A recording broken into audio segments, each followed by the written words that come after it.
Witam Was serdecznie w kolejnym moim filmiku. Dzisiaj chciałam z Wami porozmawiać na temat pielęgnacji skóry, a dokładnie jak radzić sobie z trądzikiem maseczkowym. Nie wiem, czy tak można to nazwać. W każdym razie trądzikiem, który powstaje tutaj w obszarze żuchwy, w miejscu, w którym po prostu zakrywamy skórę maseczką. Jeśli śledzicie mój kanał, to wiecie, że promuję na nim naturalne, domowe kosmetyki, dzięki którym ja sama poprawiłam bardzo stan mojej skóry. Od wielu lat zmagałam się z trądzikiem, począwszy od okresu dojrzewania i po przekroczeniu 20 roku życia ten trądzik nadal mi towarzyszył i dopiero w momencie, kiedy zaczęłam używać kosmetyki naturalne, moja skóra odżyła i stan tej skóry poprawił się znacznie i pozbyłam się praktycznie w 100% trądziku. Jednak rok 2020 przyniósł wiele niespodzianek, również dla mojej skóry i z powrotem zaczęłam zmagać się z problemem trądziku. Tak jak wspomniałam, w okolicy tutaj noszenia maseczek. Na początku jakoś nie przejmowałam się tym zbytnio, bo tych krostek pojawiało się bardzo niewiele, to były jedne, dwie krostki i zanim wyskoczyła kolejna niespodzianka, to tamte krostki już się goiły, więc właściwie problemu nie było. Ale około listopada czy grudnia ten problem zaczął się nasilać. Dodatkowo miejsca po wcześniejszych krostkach, czyli blizny, które były nadal jeszcze takie świeże i czerwone. Także miałam na swojej buzi mnóstwo czerwonych punktów i takich wykwitów krostnych, bolących. Także to zaczynało mi po prostu doskwierać i powiedziałam sobie pewnego dnia po prostu, że muszę coś z tym zrobić. I tutaj może w takich punktach powiem Wam, jakie metody stosowałam, żeby doprowadzić moją skórę do tego stanu, który jest teraz. Nadal można tutaj zaobserwować jakieś drobne zmiany, w sensie nadal jeszcze mam pozostałości po krostkach, jakieś blizny, które już blakną i jest ich coraz mniej.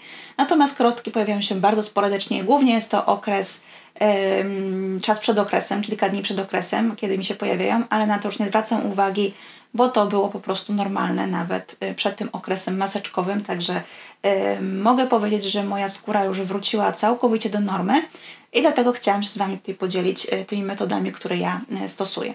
Pierwszymi kosmetykami, krokiem, który wprowadziłam do swojej pielęgnacji, to była pielęgnacja kwasem salicylowym. I ja zrobiłam sobie żel do mycia twarzy z kwasem salicylowym, tonik z kwasem salicylowym i do tego krem pielęgnacyjny z tlenkiem cynku. Kwas salicylowy działa bakteriobójczo, delikatnie złuszcza skórę, oczyszcza ją, wobec tego jakby przyspiesza gojenie się tych zmian trądzikowych i zapobiega powstawaniu nowych. Kwas salicylowy także zmniejsza przetłuszczanie się skóry, mniejsza produkcja sebum, to też wyraźny poprawa stanu skóry oraz kwas salicylowy oczyszcza pory zaskórników, więc dodatkowy plus w przypadku walki z trądzikiem. I ja taki filmik mam na kanale dotyczący właśnie tego zestawu kosmetyków, który ja używałam na samym początku i przez dłuższy okres czasu towarzyszył mi właśnie żel z kwasem salicylowym i ten krem. Ten krem nawet używam do chwili obecnej, używam go na dzień. Także jeżeli jesteście ciekawi, chcecie sprawdzić, jak taki zestaw wykonać, to zostawię Wam linki pod filmikiem. Stosując ten żel z kwasem salicylowym oraz tonik, po jakimś czasie zauważyłam już delikatną poprawę w stanie mojej skóry. Jednak nie była to jeszcze tak znaczna poprawa, dlatego szukałam kolejnych metod. Zaczęłam aplikować olejek eteryczny bezpośrednio, w 100% stężeniu bezpośrednio na skórę. Jakkolwiek w każdym moim filmiku, praktycznie w każdym moim filmiku przestrzegam przed tym, żeby olejki eteryczne absolutnie rozcieńczać i nie stosować bezpośrednio na skórę, ponieważ mogą spowodować poparzenie, podrażnienie skóry, zaczerwienienie, szczypanie. Jednak istnieje kilka olejków, które można stosować bezpośrednio na skórę i wśród nich jest olejek lawendowy, różany, olejek rozmarynowy i olejek z drzewa herbacianego. To są to takie pospolite olejki, które ja używam. Natomiast nie polecam używania na skórę wrażliwą, dlatego że mimo tego, że są to delikatniejsze olejki, są to skoncentrowane substancje, które jednak mogą skórę podrażnić. Ja na początku wykonałam taką małą próbę, ponieważ też nie wiedziałam, jak moja skóra zareaguje na takie 100% stężenie olejku lawendowego, bo ten olejek zaczęłam stosować i po prostu pewnej nocy, gdzie wiedziałam, że następnego dnia nie muszę nigdzie wychodzić w razie, gdyby coś się stało, zakropiłam sobie niewielką ilość olejku tutaj na brodę, tylko i wyłącznie na brodę i tak poszłam spać. Oczywiście najpierw to był tonik, później krem i dopiero na samym końcu olejek eteryczny, nie bezpośrednio na skórę, więc w jakimś stopniu był on jeszcze rozcieńczony. I pierwsze uczucie było to takie pieczenie, szczypanie delikatne, natomiast po jakiejś minucie, dwóch to całkowicie zniknęło i nie mam żadnych podrażnień, moja skóra nie była czerwona. Wobec tego kolejnej nocy już położyłam ten olejek na większy obszar, tutaj dookoła ust i na żuchwę. Trądzik miałam też na policzkach, ale na razie nie chciałam stosować tego olejku bliżej oczu, dlatego że olejek paruje i może nam po prostu podrażnić oczy. I tak każdą nocą ten olejek nakładałam i za każdym razem starałam się nałożyć po prostu większy obszar. Przy nakładaniu tutaj na okolice nosa i bardziej tutaj na policzki wyżej, to już czułam po prostu, moje oczy odczuwały te olejki lotne z olejku lawendowego i po prostu oczy mi czasami łzawiły. W tym momencie już jestem tak przyzwyczajona do tego olejku, że nie wykazuję już tych objawów, jednakże staram się po prostu nie nakładać go dużo i nie nakładać go blisko okolic oczu. Olejek lawendowy odkaża skórę, zapobiega właśnie rozmnażaniu się tych bakterii, drobnoustrojów, które powodują trądzik, a przy okazji, przynajmniej dla mnie, pięknie pachnie.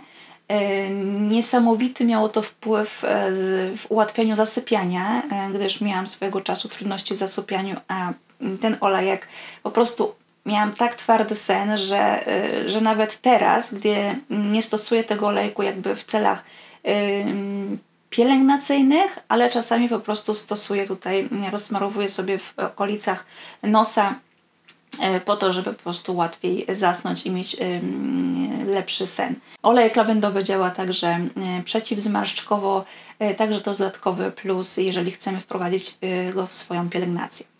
I tutaj po kilku dniach stosowania olejku lawendowego też zauważyłam delikatną poprawę. Moja skóra produkowała mniej tych krost, natomiast to cały czas te krostki nowe się pojawiały i cały czas ten sam problem był.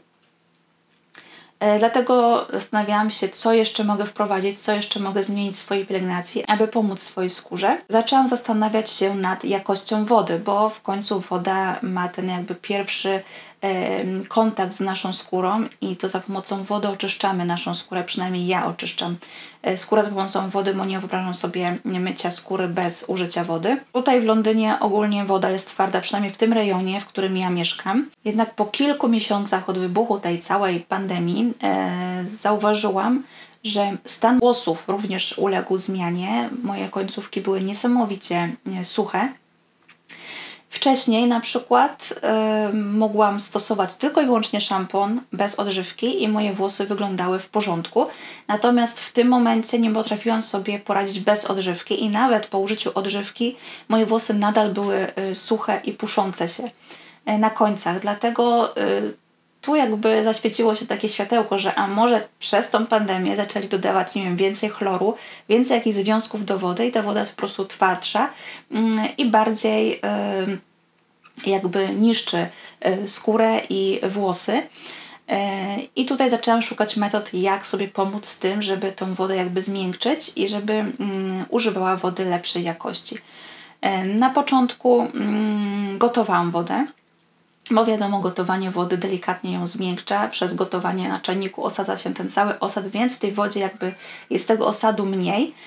I taką przygotowaną wodę wlewałam sobie do miseczki i to było ostatnie płukanie skóry. Natomiast no, nie do końca jakby to się sprawdzało, więc postanowiłam zakupić filtr do kranu. Filtr, który zmiękcza wodę.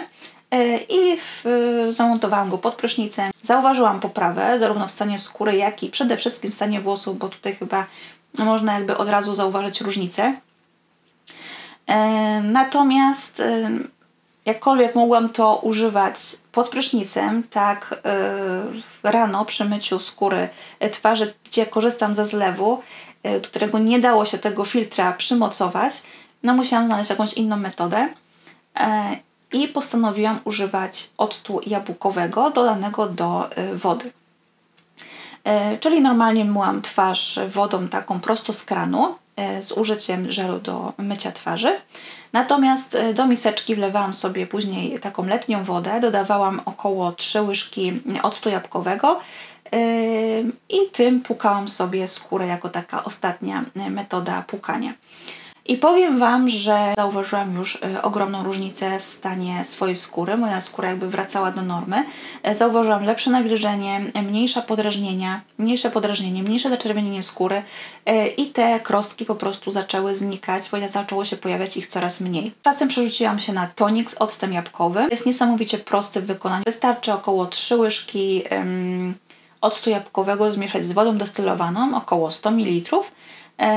I to już jest gotowy tonik. Można dodać jeszcze olejków eterycznych, czy jakichś substancji nawilżających typu kwas hialuronowy, czy gliceryna roślinna.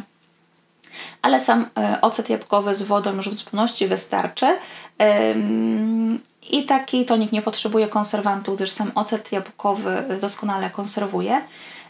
I po prostu to ułatwiło jakby sprawę z szybszym myciem skóry, zwłaszcza rano, kiedy spieszyłam się do pracy, bo nie musiałam już wykonywać tego ostatniego płukania, tylko po umyciu twarzy i osuszeniu ręcznikiem przemywałam wacikiem nasączonym właśnie tym tonikiem. Na koniec jeszcze przecierałam tym samym wacikiem, a zazwyczaj drugą stroną dłonie i później tymi dłońmi już nakładałam serum i krem i byłam gotowa do wyjścia. Przez jakiś czas obserwowałam, czy faktycznie taka metoda z samym tonikiem z octu jabłkowego wystarczy, czy jednak to płukanie odgrywało większą rolę, ale jednak jest to ok. Do tej pory używam tonik z octu jabłkowego tylko i wyłącznie. Czasami go wzbogacam w jakieś ekstrakty roślinne, olejki eteryczne, ale cały czas mi towarzyszy, więc można powiedzieć, że wróciłam do łask i z powrotem używam toniku z octu jabłkowego i właśnie teraz w tym okresie, kiedy zmagałam się z tym największym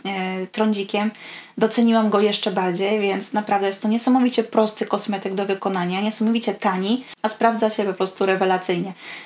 Także zachęcam do spróbowania, jeżeli macie jakikolwiek problem z trądzikiem. W tym najbardziej jakby zaostrzonym trądziku byłam już tak zdesperowana, że zaczęłam używać octu jabłkowego bezpośrednio na skórę, takiego nierozcieńczonego. I oczywiście przed tym szukałam informacji, czy w ogóle można taki używać, bo ja ogólnie z kwasami nie jestem zbytnio doświadczona, jeżeli chodzi o używanie kwasów na skórę. No jakby nie było, ocet jabłkowy zawiera kwasy owocowe. Ocet jabłkowy ma pH około 3, więc no jest to dość jakby agresywne zachowanie na skórę, która nie ma styczności z kwasami. Dlatego pierwszym razem nałożyłam taki rozcieńczony pół na pół, czyli połowa objętości octu jabłkowego i połowa wody destylowanej. I taką mieszanką po prostu na noc po nałożeniu już kremu przykładałam do skóry, jakby żeby lepiej odkazić ten obszar i pomóc w gojeniu się obszaru, bo ocet jabłkowy też delikatnie złuszcza skórę, więc pomaga jakby pozbyć się tych wszystkich blizn i trądziku. I moje pierwsze odczucie, no szczypało. Szczypała skóra, zwłaszcza w tych obszarach, gdzie skóra była uszkodzona, bo na przykład albo rozdrapałam, albo wycisnęłam krostkę i w tym miejscu po prostu skóra niesamowicie szczypała. No ale dla mnie to był znak, że się odkaża, że ta skóra jest po prostu odkażana. Później z czasem już stosowałam bezpośrednio taki 100% ocet jabłkowy na skórę, tylko i wyłącznie na te obszary najbardziej zainfekowane, czyli tutaj ten obszar policzka i brodę. Broń Boże, nie stosowałam na całą twarz. I zawsze stosowałam po nałożeniu kremu, czyli jakby ta skóra była nie bezpośrednio narażona na działanie tego octu jabłkowego w 100% stężeniu. Nie musicie tego robić, bo zwykły tonik z octem jabłkowym, takim stężeniu dość lekkim, w zupełności wystarczy, jeżeli chodzi o pielęgnację skóry i jakby odkażenie tej skóry i zniwelowanie działania twardej wody na skórę. Natomiast, no jak mówię, był krótki okres czasu, w którym stosowałam tą też metodę, o której chciałam tam też powiedzieć, żeby w stosunku do Was fair, co dokładnie stosowałam. Jeżeli jesteście przyzwyczajeni do kwasów, jeżeli nie macie wrażliwej skóry, możecie spróbować na te miejsca najbardziej zainfekowane. Natomiast w innym przypadku po prostu zastosuję tylko i wyłącznie tonik z rozcieńczonym octem jabłkowym, żeby nie narażać skóry na podrażnienia. Ten sam tonik przelewałam sobie do malutkiej buteleczki i zabierałam go ze sobą do pracy i zawsze miałam go gdzieś przy sobie i za każdym razem, kiedy szłam do łazienki, to starałam się odkażać tym tonikiem skórę. Nie brałam ze sobą żadnych wacików, tutaj posługiwałam się albo ręcznikiem papierowym, albo zwykłym papierem toaletowym, na który nalewałam ten tonik i po prostu przykładałam do skóry, odkażając tą skórę. Najpierw pierwsze przyłożenie starałam się też delikatnie zetrzeć to, co się nagromadziło na skórze, natomiast za drugim razem po prostu tylko przyciskałam tą nasączony papier tym tonikiem i po prostu odkażałam tutaj okolicę, która jest zakrywana przez maseczkę. Jeżeli używacie maseczek jednorazowego użytku, to ważne jest, aby tą maseczkę zmieniać przynajmniej 2-3 razy dziennie, dlatego że całodniowe noszenie tej samej maseczki powoduje, że to namnażanie bakterii jest bardziej spotęgowane i to wpływa źle na kondycję naszej skóry. Jeżeli używacie maseczek materiałowych, ważne jest, aby wybierać te z naturalnego materiału, czyli albo bawełniane, albo lniane, czy konopne. I w przypadku tych maseczek też ważne jest, aby mieć przy sobie 2-3 maseczki czyste, żeby je po prostu w ciągu dnia zmienić. Maseczki z sztucznego materiału, czyli z poliestru, one nie przepuszczają tak dobrze powietrza, skóra nie ma takiej wentylacji i to powoduje, że tych bakterii namnaża się więcej. Ja właśnie przerzuciłam się z takiej zwykłej materiałowej maseczki na te maseczki lniane. Jednak miałam wrażenie, że te maseczki bardzo przylegają do skóry, szybko wilgotnieją.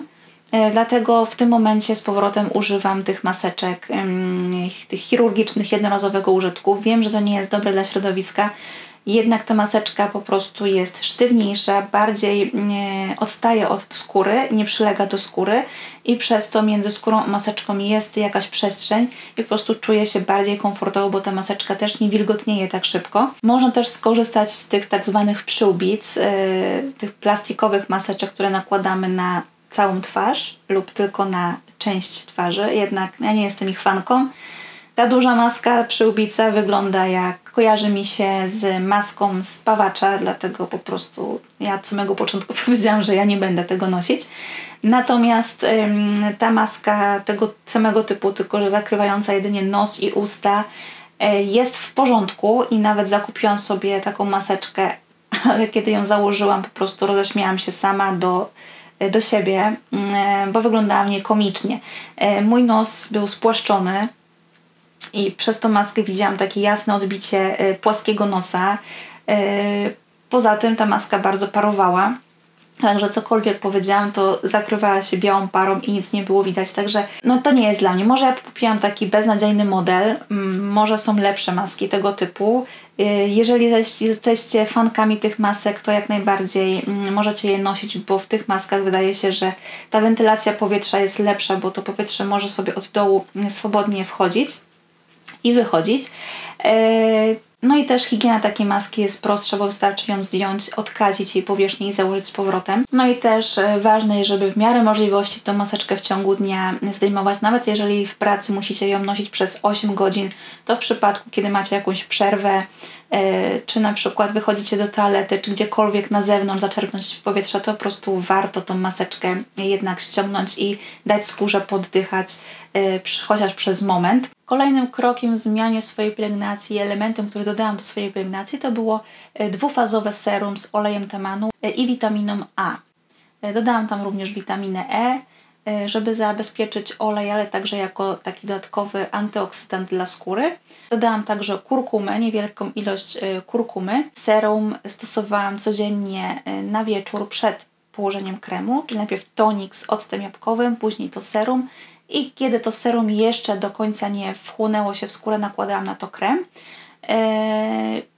Czasem stosowałam też i rano, i wieczorem w tych okresie zimowym, bo witamina A, podobnie jak kwasy, może uwrażliwiać skórę na działanie promieni świetlnych, promieni słonecznych. Dlatego jeżeli stosujecie te metody, to polecam je stosować na wieczór, a w ciągu dnia stosować kremy z filtrem. Teraz właśnie, kiedy jest tego słońca coraz więcej i jest coraz mocniejsze, to używam z powrotem tego serum tylko i wyłącznie na wieczór. Natomiast rano stosuję krem z filtrem UV. Czyli w moim przypadku jest to domowy krem nawilżający z dodatkiem tlenku cynku lub sam olej zmieszany z tlenkiem cynku. Jeżeli chcielibyście zastosować krem z witaminą A na skórę, który moim zdaniem bardzo mi pomógł, a nie chcecie wykonywać go samodzielnie, to możecie zakupić na przykład w aptece, są dostępne kremy z witaminą A, czyli z retinolem. Jednak chciałam Was uczulić na to, żebyście sprawdzali skład takiego kremu, żebyście unikali pochodnych ropy naftowej, czyli parafina, oleje mineralne, dlatego że one tworzą taką nieprzepuszczalną warstwę na powierzchni skóry i jakkolwiek te oleje są pomocne dla osób, które mają atopowe zapalenie skóry lub bardzo suchą skórę, gdyż jakby zamykają tą wodę i woda nie uchodzi na zewnątrz, przez to ta skóra wydaje się bardziej nawilżona i miękka. Tak, w przypadku skóry trądzikowej powinniśmy tych substancji unikać, dlatego że przez tą nieprzepuszczalną warstwę namnażają się bakterie i to powoduje powstawanie trądziku, powstawanie stanów zapalnych i pogarsza stan skóry. Dlatego szukajcie, jeżeli chcecie stosować krem z witaminą A, to szukajcie raczej takich naturalnych składów lub wykonajcie je samodzielnie. Kolejnym krokiem było nakładanie takiej całonocnej maseczki z kwasem salicylowym i z tlenkiem cynku na twarz, na tą okolicę tutaj najbardziej zmienioną i wklepywanie, wmasowywanie takiego kremu na noc, zostawienie na noc pomagało w odkażaniu skóry, w delikatnym złuszczaniu. A tlenek cynku, który był zawarty w dość dużym procencie, także łagodził te podrażnienia i oczyszczał skórę z zaskórników. Także dodatkowo to wpłynęło na poprawę jakości mojej skóry. I tą metodę stosuję nadal, ale już rzadziej. Wcześniej stosowałam to co każdą noc. Teraz stosuję około 2 razy w tygodniu, czasami nawet raz w tygodniu. I to w zupełności wystarcza w tym momencie.